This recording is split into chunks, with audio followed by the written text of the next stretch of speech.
네, 고웨스트 시간입니다. 시장에서 우려했던 대로 테슬라 주가가 급락 마감하는 모습을 보였습니다. 3대 지수도 테슬라를 포함한 기업 실적 우려가 불거지면서 긴장감이 더 커지는 모습인데 글로벌 콘텐츠부 박찬희 기자와 함께 이슈 하나하나 짚어보도록 하겠습니다.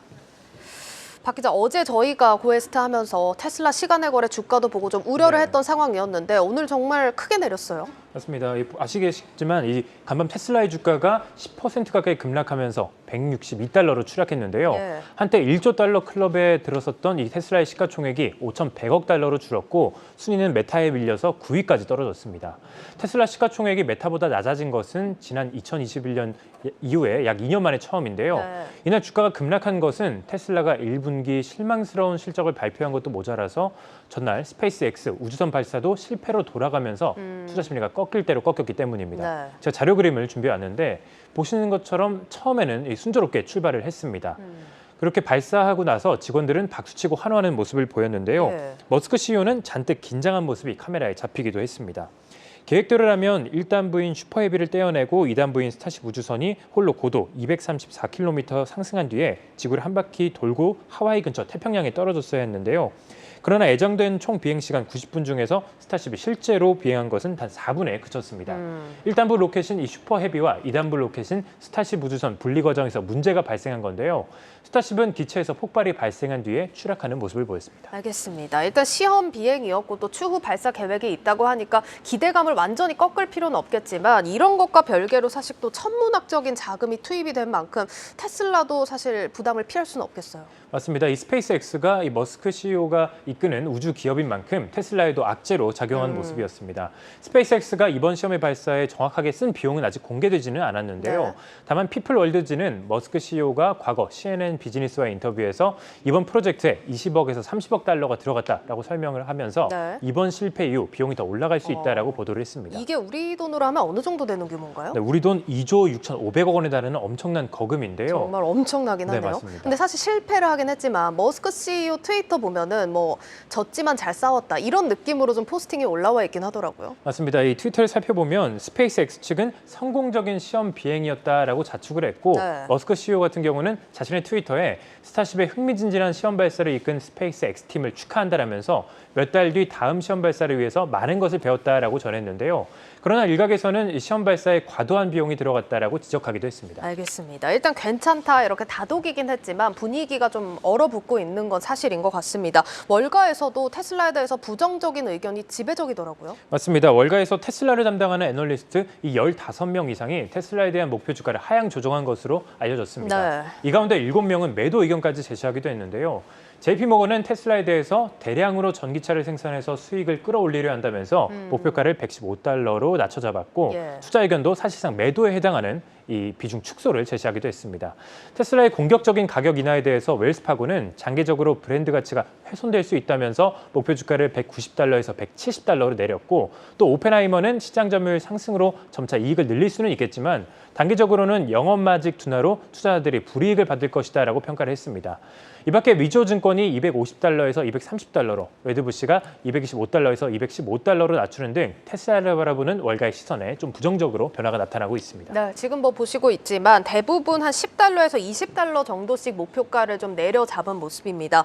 월가의 의견이 이런데 오늘 이와 정반대되는 발언이 나와서 또 화제가 됐습니다. 두 번째 키워드 한번 확인을 해보겠습니다.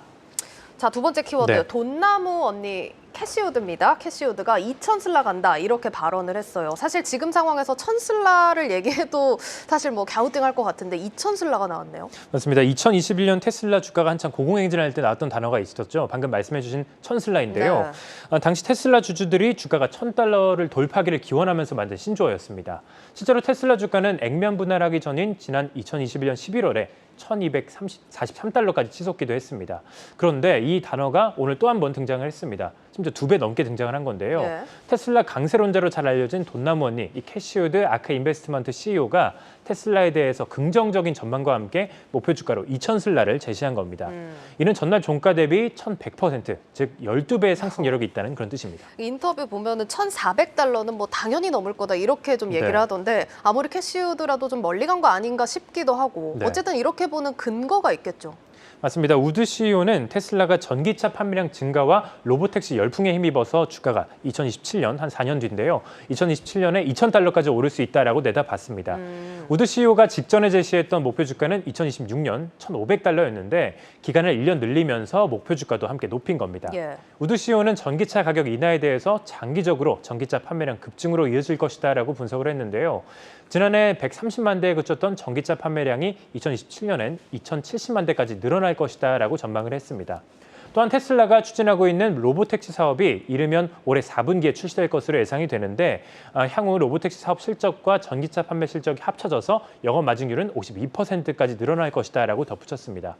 한편 우드 CEO는 이와 함께 부정적인 시나리오도 함께 제시를 했는데요. 예. 그럼에도 불구하고 여전히 $1,500라는 목표가를 함께 제시했습니다. 이런 가운데 오늘 오후에 깜짝 소식이 나왔습니다. 네. 우리 시간으로 오후 한 5시경에 나온 소식인데요.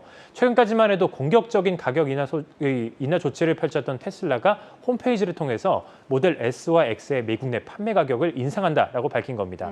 올해 6번의 가격 인하 이후에 첫 번째 인상이었습니다. 예. 모델 S는 2.9% 오른 $87,490로 올랐고 또 모델 X는 2.6% 오른 $97,490로 인상이 됐습니다.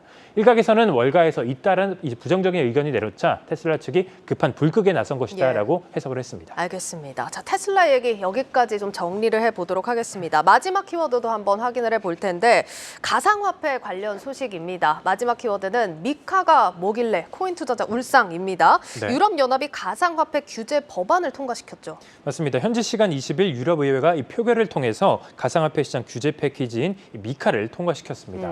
이로써 유럽은 세계 최초로 가상자산 규제 법안을 도입한 시장이 됐습니다. 미카는 자금 세탁을 방지하기 위해 마련된 법안인데요. 앞으로 EU 회원국 내에서 1,000유로 이상의 가상화폐를 전송하려면 고객 식별 장치를 반드시 마련해야 합니다. 일종의 가상화폐 여권을 발급받는 셈이다라고 보시면 되겠는데 이 밖에 미카 법안에는 가상자산 서비스 제공자, 이 라이센스 제도, 그리고 또 가상자산 플랫폼 내 위험성 명시, 스테이블 코인 준비금, 그리고 스테이블 코인 거래량 제한 등의 이런 규제 조항도 함께 포함이 됐습니다. 시장에서는 오는 6월 말에 최종안이 발표되고 7월 중에 실행될 것으로 예상하고 있습니다. 네, 여기에 대해서 시장 반응은 어떤가요, 그럼? 네, 아무래도 이 제도권 내 세계 최초 규제 법안이다 보니까 가상화폐 시장은 좀 충격을 받은 모습입니다. 유럽연합의 규제 법안 통과 소식에 오늘 비트코인 가격은 $28,000가 무너지면서 한 달 전 수준으로 내려왔는데요. 업계 전문가들은 가상화폐 시장이 제도권 아래서 세세하게 규제받는다면 디지털 자산만의 특징인 이 미래지향성이 저해될 수 있고 나아가 이 개발 부진 등의 부작용이 발생할 수 있다라고 지적을 했습니다.